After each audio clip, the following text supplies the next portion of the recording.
Hey guys, welcome back to another movie review. Today we are talking about Logan Lucky, which is a basically redneck Ocean's 11.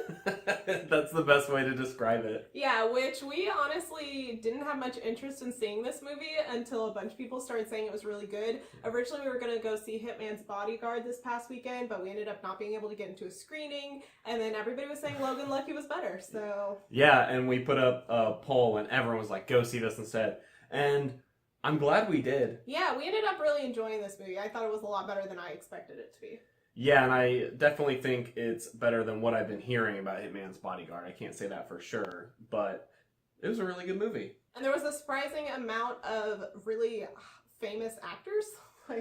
Yeah, the cast is it was a quiet release, but the cast is pretty crazy with it. I mean, you have Channing Tatum, you have Daniel Craig. Mm-hmm. Okay, I almost said James Bond there.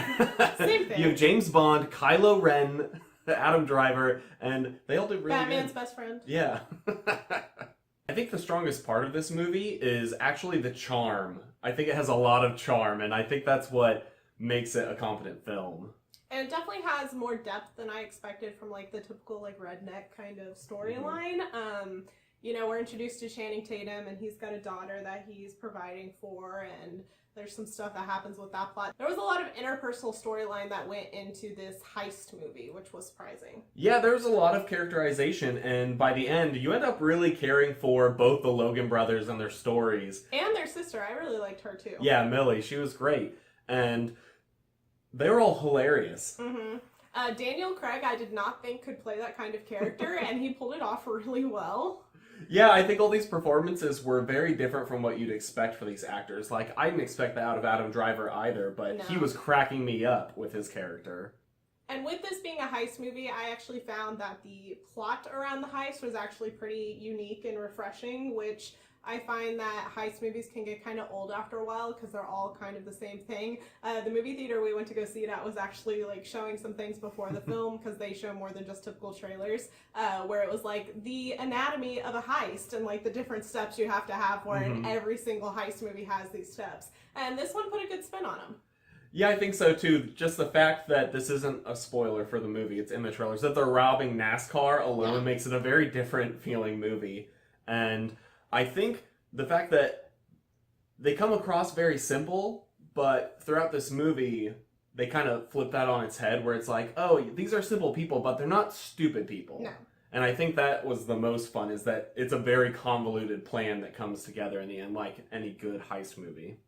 As far as complaints go, I feel like the first, 2 acts of this film are really good, but the ending is where it loses a little bit of its steam. I think there's a couple scenes in there that don't make a ton of sense without getting into spoilers, and they ended up setting this up for almost a second one, which I'm confused about. I don't think this needs a sequel at all, and I'm also confused about how they set it up to potentially have a sequel. We're not going to get into details, but it was just a weird way to end it. Yeah, it felt like they were this close to tying off the movie with a very nice knot, where then you can walk away and be like, what a great experience. And they just left the last little bit untied, and you were just yeah. Why? Because if they make a second one, I think that would be weird. Overall, we did really enjoy this movie despite its very quiet release. In fact, I think that early box office numbers are pretty low, and they did very minimal marketing for this movie as well in press. But we recommend you go see it. I think it's worth paying the money in theaters. Yeah, I think it had a lot of charm, and frankly, there was many moments where I was just cracking up. Yeah, it was a very funny movie, and some of the parts are I don't know if I should be laughing at that, but that's really funny anyways. Despite its quiet release, are you guys going to see this movie? If you have already seen it, let us know what you thought in the comments below, whether you liked it, didn't like it, if, we thought if you think that there's going to be a sequel, maybe.